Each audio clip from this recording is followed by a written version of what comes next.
सबसे पहला बिंदु आता है कि सर याद नहीं रहता है ना। अब आखिर कितना याद रहेगा?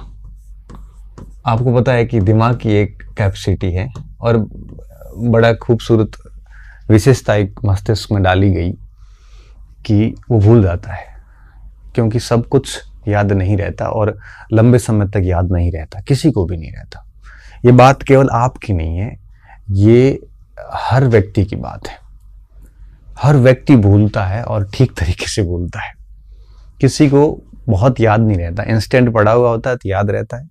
अब कई बार क्या होता है, जैसे अपना जो कोर्स है हिस्ट्री पॉइंट का, वहाँ पे कई बार बच्चे मुझे मैसेज बॉक्स में कोई डाउट पूछते हैं तो मैं खुद भूल जाता हूँ, मैंने पता नहीं क्या पढ़ा है। तब मैं उस बच्चे को वापस मैसेज भेजता हूँ कि आप मेरा लिखवाया वो मुझे भेजिए, फिर आपका भेजिए, तब मैं आपका स्पष्टीकरण दे पाऊंगा। ऐसा क्यों कहता हूँ? क्योंकि मैं भी भूल गया हूँ, 5-6 महीने पहले की क्लास ली हुई है। तो हर व्यक्ति भूलता है। आप ये सामान्य समस्या है और ये सब जगह रहती है, क्योंकि स्मृतियाँ जो हैं, स्मृति क्षमता सीमित है और विस्मृत होने की एक विशेषता है जो होती रहेगी। आप कितना भी पढ़ लो, आप भूलोगे, ये तय बात है। और ये सबके साथ है। अब ये मत सोचना कि केवल आपके साथ है। अब बिंदु ये आता है कि इस स्थिति से निकलें कैसे। हालांकि ये स्थिति गलत नहीं है, क्योंकि सबके साथ है तो फिर सब बराबर हो गए, ठीक है। अब निकले कैसे? इससे निकलने की जरूरत ही नहीं है। मैं तो सिर्फ एक कहता हूँ स्टूडेंट को कि अगर आप रिवीजन करते हैं ना, अगर किसी सामग्री को बार बार पढ़ते हैं, 1 बार 2 बार 3 बार 4 बार, जितनी बार पढ़ते हैं उतनी बार आपको कुछ कुछ एक्स्ट्रा याद होता जाता है। जैसे मान लो कि आप रूस की क्रांति पढ़ ली। अब रूस की क्रांति में आपने जैसे 1905 की क्रांति पढ़ी, तो पहली बार पढ़ोगे तो आपको सिर्फ यही याद रहेगा कि 1905 की क्रांति, फादर गोपेन, ब्लडी संडे, है ना, और ड्यूमा का गठन किया, जार निकोलस था, ये सब छोटे मोटे मोटे पॉइंट याद हो जाएंगे। जब आप उसको दूसरी बार पढ़ोगे तब उसमें थोड़ा सा एडवांस याद होगा कि क्रांति के कारण क्या थे, फिर क्रांति के अंतर्गत विंटर पैलेस की तरफ यात्रा की गई, पेट्रोग्राड का क्या महत्व था, निकोलस ने कौन कौन से सुधार किए, क्रांति रुकी कैसे, अक्टूबर मैनिफेस्टो क्या है, ये सब पता चलेगा। फिर आप जब तीसरी बार रिवीजन करेंगे तब आपको थोड़ा सा और डेप्थ में पता चलेगा कि अक्टूबर मैनिफेस्टो में क्या क्या डिमांड्स थी, कॉन्स्टिट्यूशन कैसे लगा, ड्यूमा का गठन किया गया, ड्यूमा निम्न सदन था, उच्च सदन क्या था, स्टेट काउंसिल था, सेनेट होती थी, राजा को परामर्श देती थी। ये तीसरी बार जब आप कर रहे होंगे तब पता चलेगा। जब आप चौथी बार पढ़ेंगे उसी बिंदु को वापस, जब आपका चौथा राउंड आएगा, जब भी रूस की क्रांति पे, तब आपको पता चलेगा कि ड्यूमा थी, ड्यूमा के 4 सेशन हुए, उन 4 सेशन में क्या कुछ था, ये सब बातें पता चलेगी ड्यूमा के बारे में। फिर उसमें पहले 2 में कैडेट बहुमत में थे, तीसरे और चौथे में अक्टूबरिस्ट बहुमत में थे। मतलब ये सारी बातें आपको चौथे 5वें रिवीजन में पता चलती है और आपको समझ में आती है। तो इसलिए कहते हैं कि ये जितना अधिक होगा उतना नया नया आप सीखते जाओगे और वो चीजें आपके मस्तिष्क में बैठती जाएगी। याद ऐसे होता है, अगर आप 1 बार 2 बार 3 बार पढ़ने के बाद अगर आप दावा करेंगे कि मुझे याद क्यों नहीं हुआ, तो आप गलत दावा कर रहे हैं। क्यों? क्योंकि याद करने के लिए, मैं ऐसा मानता हूँ, एक सामान्य जो एक स्टूडेंट है, सामान्य अभ्यर्थी है, कम से कम 6-7 बार जब रिवीजन करता है तब उसको 70-80% याद हो जाता है। और इससे अधिक वैसे ही कुछ याद होता नहीं है। 70% याद हो जाता है फिर वो, लेकिन उसका सब्जेक्ट के प्रति कंसेप्ट ऐसे अच्छे विकसित हो जाते हैं, उसकी टॉपिक के प्रति क्लैरिटी इतनी अच्छी हो जाती है कि वो ऑप्शन देके एलिमिनेट करने की ताकत बढ़ती जाती है। अब जो 6ठी-7वीं बार भी आपको 100% याद नहीं होगा। याद फिर भी आपको, मैं जनरली कहता हूँ, 1 बार में 10%, 2 बार में 20%, 3 बार में 30%, जनरली ऐसा मैं कहता हूँ कि इतना याद होता है। वैसा मत कहना कि 11 बार में क्या सर 110% हो जाएगा, नहीं होता, लेकिन 6-7 बार पढ़ने पर 60-70% याद हो जाता है। आप अगर ये प्रयास करोगे कि 100% याद करना है तो कभी होगा ही नहीं, 100% कभी नहीं होगा, क्योंकि 100% की लिमिट ही नहीं है। हमने जितने रूस की क्रांति पढ़ी उससे कहीं अधिक है वो, इसलिए 100% का प्रयास करें ही नहीं। हाँ, बस बार बार पढ़ते जाएं, 60-70% अगर याद हो गया तो 30% आपका लॉजिक काम करने शुरू कर जाते हैं। क्योंकि एक मुद्दे पर 60-70% तक अगर आपकी क्लैरिटी है ना, तब आप प्रश्न देखने के बाद विकल्प को आराम से एलिमिनेट करके और आप उत्तर निकाल सकते हैं, है ना। क्योंकि जैसे मैंने कहा ना, जिस विषय वस्तु के बारे में आपको 60-70% अगर जानकारी है तो 30-40% आप अपने विवेक का यूज कर सकते हैं। अगर इसके बारे में जानकारी आपको 10-15% है, तब विवेक यूज नहीं हो पाएगा, तब आप गैस नहीं कर पाओगे, तब आप 3 ऑप्शन गलत नहीं कर पाओगे, ये नहीं हो सकता, ये नहीं हो सकता। इसलिए कहते हैं कि अगर 6-7 बार मिनिमम कोई रिवीजन कर लेता है बच्चा, तो उसको 60-70% तक याद हो जाता है, और फिर 20-30% वो आराम से अपने लॉजिक का, अपने गैस का, अपने कंसेप्ट का, अपने विवेक दिमाग का यूज करके एलिमिनेट करके आराम से आंसर निकाल लेता है। हाँ ठीक है, कोई ऐसा प्रश्न हो जो बिल्कुल फैक्ट और गहरा फैक्ट हो और पढ़ा हुआ ही नहीं हो, तब गैस नहीं लगेगा, लेकिन कंसेप्ट वाले प्रश्न बड़े आराम से कर लेते हैं। आपको पता है कि एग्जाम में कंसेप्ट और फैक्ट दोनों का मिला जुला पेपर आता है। 100 में से 30-40 प्रश्न कंसेप्ट बेस्ड आते हैं, वो रिवीजन से ही सही होते हैं, और 50-60 प्रश्न फैक्ट बेस्ड होते हैं। तो 6-7 बार पढ़ने के बाद में आप आराम से 70% फैक्ट वाले प्रश्न सही कर देते हैं। ठीक है, इतनी कट ऑफ रहती है। तो याद नहीं रहता, ये प्रश्न आप ना करें। आपको क्या करना है, आपको सिर्फ और सिर्फ रिवीजन करना है, और 6-7 बार रिवीजन कम से कम करिए, और 100% की कोशिश ना करें। रिवीजन के साथ साथ में सबसे बड़ी चीज होती है अभ्यास, वो मैं बाद में बात करूंगा। अच्छा, अब बात ये आती है रिवीजन करें कैसे। हालांकि इस पर मैंने एक अलग क्लास डाल रखी है, फिर भी मैं आपको एक पॉइंट बता देता हूँ। रिवीजन कभी भी लाइन टू लाइन नहीं करें, गद्यांश के रूप में नहीं करें। रिवीजन करते वक्त आप कम से कम हेडिंग को पढ़ने के बाद में सोचिए कि इसके अंदर है क्या, थोड़ा मनन करने की कोशिश करिए। अभी मैं रूस की क्रांति की बात कर रहा था, तो मैं वापस रूस पे जाता हूँ। अब क्रांति के कारणों की बात करनी है ना, तो मैं लाइन टू लाइन क्यों पढ़ रहा हूँ। मैं यही सोचूं ना, उस समय की मजदूरों की जो मजदूरी थी, श्रमिकों की, उसमें कटौती की गई थी। 1905 के अंदर रूस और जापान का 4-5 में युद्ध हुआ था, उसके कारण आर्थिक संकट बढ़ गया था, भूखमरी बढ़ गई थी। अब ये मैंने खुद ने बिना देखे सोचना शुरू किया। अब ये सोचने के बाद में मैंने सारे कारण सोचे, क्योंकि एक बार पढ़ने के बाद ऐसा हो जाता है, दूसरी बार तो आप सोच ही सकते हो। फिर मैंने देखा उसमें कि मैंने कौन से बिंदु मिस कर दिए, तो वापस पढ़ लिए। तीसरी बार जब आप पढ़ोगे, तब आप वापस रिवीजन करते होते फिर उस दिमाग में सोचने की कोशिश कीजिए, मनन कीजिए कि इस हेडिंग के अंदर है क्या। आप पूरी, जैसे रूस के अंदर आप जैसे 1917 की क्रांति पे आए, तब आप सोचिए फरवरी क्रांति के बारे में सोचना पूरा शुरू करिए कि 7 मार्च को क्या हुआ, 8 मार्च को क्या हुआ, 9 मार्च को क्या हुआ, 10 को क्या हुआ, सोवियत कैसे गठित हुई, है ना। अब आप ऐसे सोचोगे एक बार, तो सारी चीजें मस्तिष्क में क्लियर होगी, कुछ याद रहेगी, कुछ भूल जाओगे।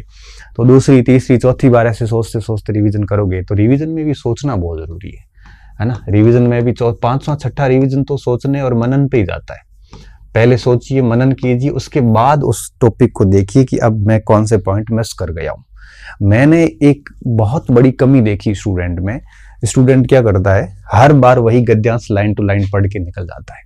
अब आप 5वीं बार रिवीजन कर रहे हो, चौथी बार रिवीजन कर रहे हो, और चौथी 5वीं बार कॉपी पढ़ रहे हो, फिर भी अगर आप वो गद्यांश की लाइन टू लाइन पढ़ के आगे निकल रहे हो, तो फिर ये रिवीजन नहीं है। चौथी 5वीं बार कम से कम आप जो पॉइंट पढ़ रहे हैं उसको पूरा पहले सोचिए कि इसके अंदर है क्या क्या। वो सोचने के बाद में फिर देखिए कि मैंने कौन से पॉइंट मिस किए।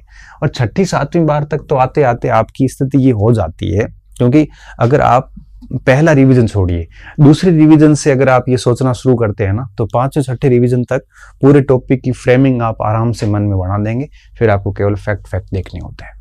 तो इस तरह से आप सोचिए, मनन कीजिए और बार बार रिवीजन कीजिए। आप आराम से पढ़े हुए प्रश्न तो गलत नहीं करोगे, ये तय बात है। और अगर पढ़ा हुआ नहीं आया तो फिर उसका तो कोई इलाज नहीं है, और ऐसा टेंशन लेनी भी नहीं चाहिए, क्योंकि हमें कौन से 100% करने हैं, हमें तो 70% पे अपना काम अच्छे से हो जाता है। और आपके पढ़ा हुआ नहीं आया है तो डेफिनेटली कईयों के सेम स्थिति होती है। 10 प्रश्न आपसे नहीं हुए तो 10 औरों से भी नहीं होंगे। वो वैसे कंपटीशन निर्धारक तत्व भी नहीं है। पहला बिंदु ये था, याद नहीं रहता, तो उसका एक ही उपाय है कि 6-7 बार रिवीजन करो।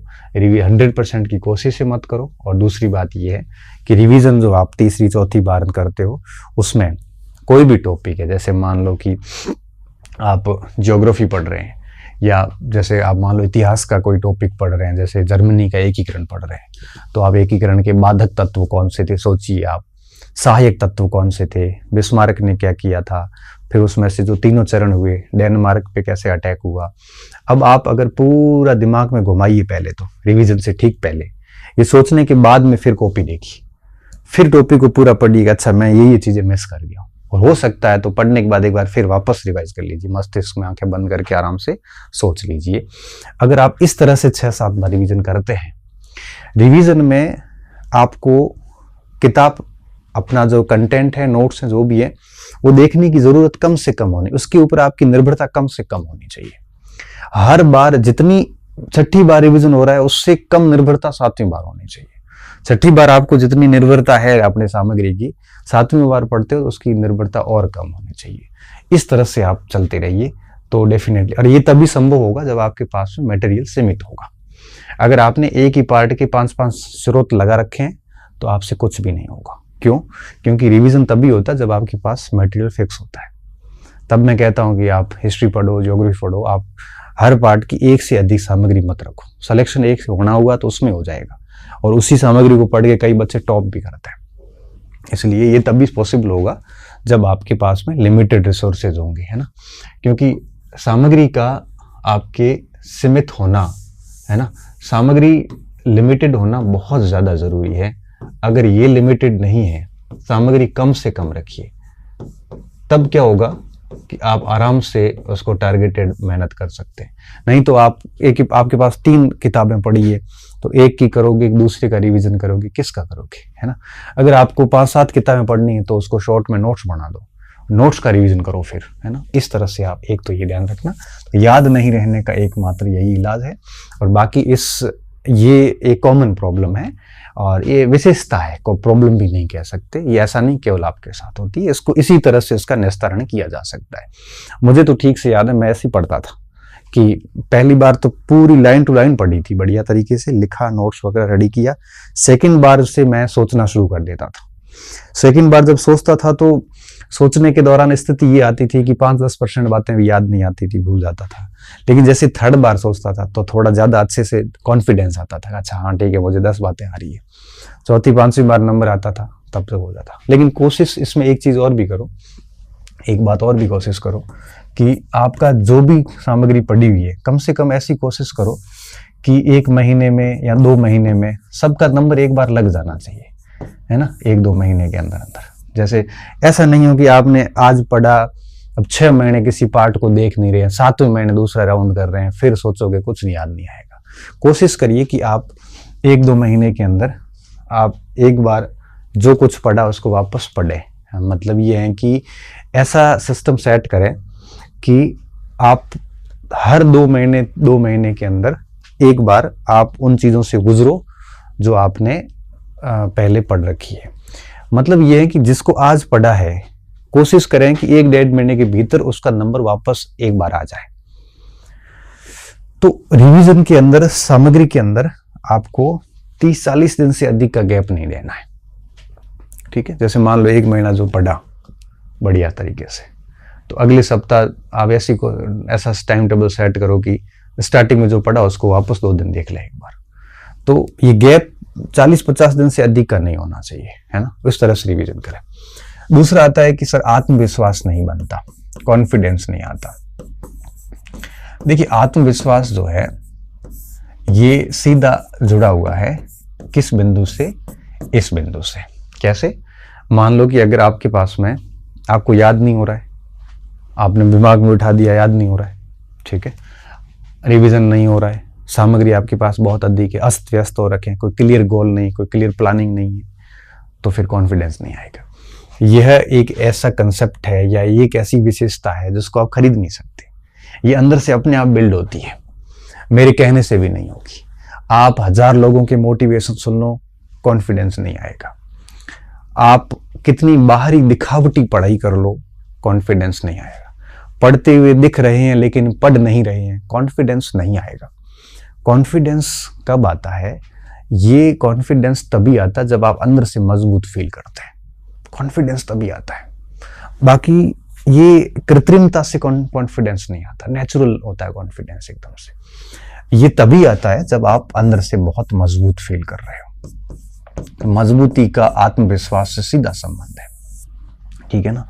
मान लो कि एक स्पोर्ट्समैन खेल रहा है, अब स्पोर्ट्समैन खेल रहा है ना, वो अंदर से बहुत फिट फील कर रहा है, तब उसका कॉन्फिडेंस होता है कि मैं मेडल लेके आऊंगा।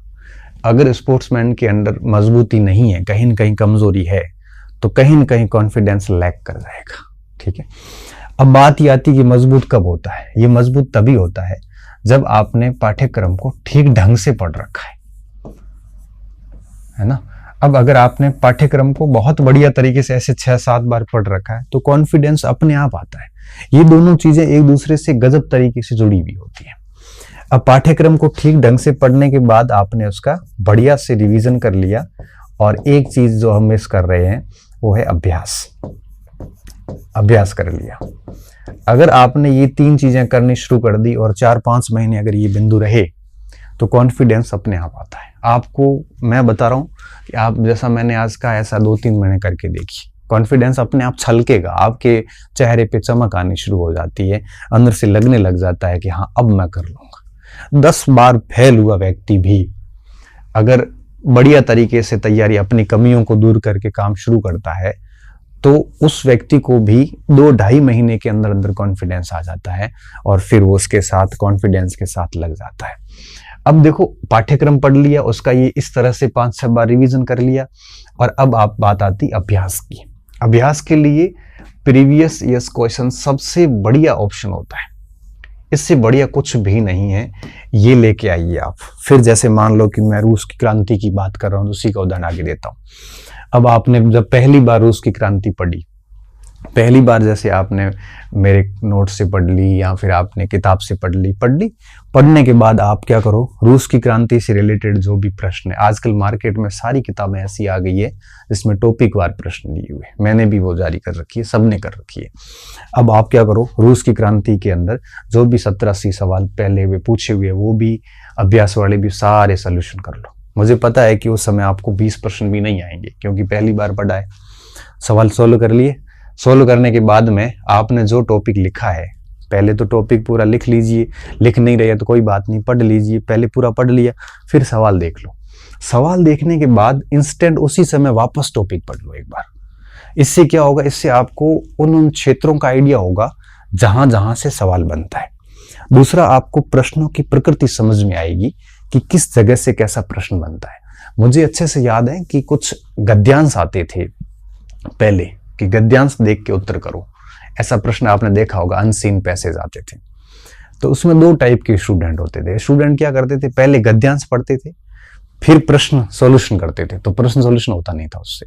आज भी आईएएस प्री में C-सेट में आता ही है। मैं क्या करता था, मैं पहले प्रश्न पढ़ता था, उसके बाद गद्यांश पढ़ना, ताकि अपने आप पता चल जाता था।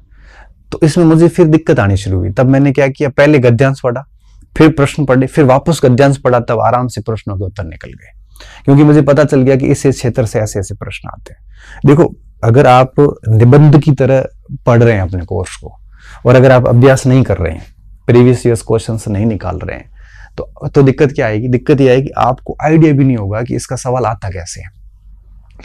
प्रश्नों की प्रकृति को समझने के लिए और किस बिंदु से, किस अध्याय से, किस चैप्टर से कैसे प्रश्न बनते हैं, उसके लिए इसका अभ्यास करना बहुत जरूरी है।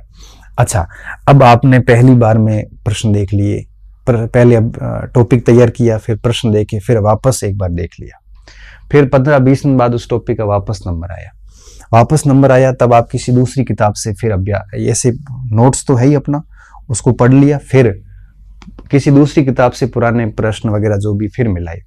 तब देखना, पहले अगर आपने 10 सवाल किए थे तो फिर 20 सही करोगे, और आपको पता चलता जाएगा कि किस टॉपिक में क्या क्या चीजें महत्वपूर्ण है। अच्छा, और जैसे जैसे अधिक प्रश्न सही होंगे, वैसे वैसे आपका अंदर से मजबूती फील होती है कि हाँ अब मेरा चीजें ठीक चल रही है, और जब मजबूती फील होगी तो ये अपने आप आएगा। ये कोई ऐसा नहीं है कि ये आ जाता है, लेकिन ये 2-3 महीने बढ़िया अच्छे से पाठ्यक्रम, रिवीजन, अभ्यास इस शैली से चलते हैं तो डेफिनेटली आत्मविश्वास आ जाता है। बाकी ये मोटिवेशन सुनने से, प्लानिंग करने से, टाइम टेबल बनाने से ये नहीं आता। अब यूट्यूब की वीडियो देखने से, चैटिंग करने से, मोटी मोटी बातें करने से, अपने डेकोरम बढ़ाने के लिए झूठ बोलने से, पढ़ाई के दिखावे करने से, शो ऑफ करने से, पढ़ नहीं रहा है, पढ़ाई करने का ढोंग करने से कॉन्फिडेंस नहीं आएगा। ये परीक्षा के गेट तक रहेगा, अंदर से बहुत कमजोरी फील होती है। और जिस दिन सब्जेक्ट बहुत मजबूत होता है ना, उस दिन व्यक्ति छलकता नहीं है, बहुत गहराई वाला व्यक्ति होता है और बहुत आराम से अपना काम करके आ जाता है। इसलिए इसके लिए आपको सीरियस प्रिपरेशन करनी पड़ती है, तब जाके आपको कॉन्फिडेंस आ जाता है। तीसरा प्रश्न रहता है, सर टेस्ट सीरीज में नंबर है वो कम आ रहे हैं। ये प्रश्न था पीछे कुछ बच्चों का। तो देखो कोई दिक्कत नहीं, टेस्ट सीरीज आप मार्क्स के लिए नहीं दे, अंकों के लिए मत दो, आप रैंक के लिए मत दो। टेस्ट सीरीज आपको सिर्फ इसलिए देनी है कि पढ़ा हुआ है तो थोड़ा अभ्यास कर लें बस। रैंक कम आ रही है कोई बात नहीं, नंबर कम आ रहे हैं कोई बात नहीं, आप थोड़ा उसको हर बार 2, 4, 5 नंबर बढ़ाने की कोशिश करें, नहीं है तो भी कोई बात नहीं। क्यों? क्योंकि टेस्ट सीरीज कई बार टेस्ट सीरीज बनाने वाले लोगों की योग्यता और उनका पैटर्न और आरपीएससी का पैटर्न अलग होता है। कई बार वो उलूल जुलूल फैक्ट यूं ही पूछ लेते हैं जिसका कोई संबंध नहीं होता। लेनिन की माँ का नाम पूछेंगे तो हम भी गलत करके ही आएंगे। आपको डाउट हो जाएगा कि यार मुझे रूस की क्रांति आती नहीं है, जबकि लेनिन की माँ का नाम कौन परीक्षक पूछता है। उसकी जगह ये पूछ लेते हैं कि लेनिन ने अप्रैल थीसिस 1917 में किस पेपर में पब्लिश की, तो मैं उत्तर दे दूंगा प्रावदा में की। मैं कहूँगा कि कब की, 17 अप्रैल को की, मैं कह दूंगा। लेकिन अगर आप ये पूछेंगे कि लेनिन की माँ का नाम क्या था, लेनिन को कब निष्कासित किया गया, अब टेस्ट सीरीज में आरपीएससी में यहाँ फर्क आ जाता है। टेस्ट सीरीज ये भी पूछ लेता है माँ बाप के नाम वगैरह, ऐसे प्रश्न जिसका कंपटीशन जगत से कोई संबंध नहीं है, इसलिए हमारा कई बार स्कोर कम हो जाता है। लेकिन अगर आप आरपीएससी के इन पुराने पेपर्स वगैरह देखोगे ना, तो आपको लगेगा कि यार ऐसे फालतू प्रश्न नहीं पूछते। क्यों? क्योंकि किसी भी विषय की सीमा नहीं होती है, हर विषय अनंत है। अगर आप ऐसे इमर्जिंग अच्छे फैक्ट याद कर कितने सारे कर लोगे, सीमा क्या है इसकी?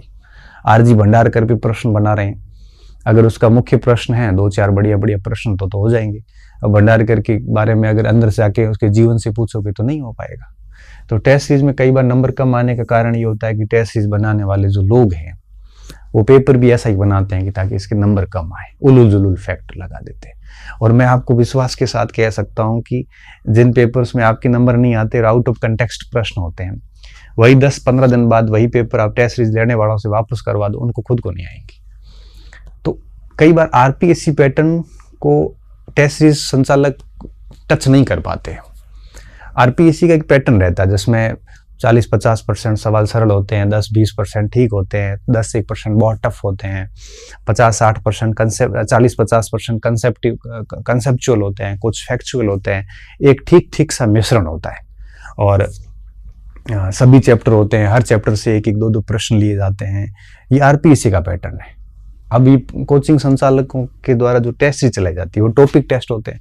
अब एक टॉपिक से ही 100 प्रश्न बनाने हैं तो फिर ये ऐसे सारे उलूल जुलूल सवाल बढ़ेंगे, इसलिए फिर नंबर कम आ जाते हैं। फिर ये लोग सारे 100 कठिन बनाने की कोशिश करते हैं, कंसेप्चुअल बनते नहीं है तो 100 के 100 फैक्चुअल बनाने की कोशिश करते हैं। तो आरपीएससी का पैटर्न और इनके पैटर्न में रात दिन का फर्क आता है, इसलिए इनके स्कोर को दिल पे ना लें। बस ये है कि अपना काम ईमानदारी से करते जाओ, बस अपना जो वर्क है वो हार्ड तरीके से करते जाओ। बाकी नंबर टेस्ट में आना, अच्छे नंबर आना, टेस्ट में पहली रैंक लाना, कोई गारंटी नहीं है कि आरपीएससी में आपकी रैंक लगे। मैंने यहाँ के टॉपर्स को फेल होते हुए भी देखा आरपीएससी में, यहाँ पीछे रहने वालों को भी मैंने टॉप करते हुए देखा है, तो कोई फर्क नहीं पड़ता। हाँ बस ठीक है, आप अपना पढ़िए और टेस्ट देके आ जाइए, जितने नंबर आए एक्सेप्ट है। हाँ ये है कि देखते रहिए कि पढ़े हुए प्रश्न गलत ना हो। अगर पढ़ा हुआ गलत हुआ तो घर आके देख लो भाई हाँ यार ये प्रश्न मैंने पढ़ा था गलत कैसे हो गया, इन चीजों को सुधारिए आप। बाकी ऐसे उलूल जुलूल सवाल हैं वगैरह, इनके कारण आप डिप्रेशन नहीं ले। बाकी टेस्ट सीरीज चलती रहेगी, इसमें आपको टेंशन नहीं ले। इसलिए मैं कई बार कहता हूँ कि आप पहले बढ़िया रिवीजन पाठ्यक्रम कर ले, 6-7 बार रिवीजन कर लो, प्रीवियस ईयर्स क्वेश्चन सारे निकालो अच्छी तरीके से। ये सब हो जाते हैं, उसके बाद 10-12 टेस्ट देके जन छुड़ा दो, बस इससे ज्यादा कुछ है नहीं टेस्ट सीरीज में। ठीक है।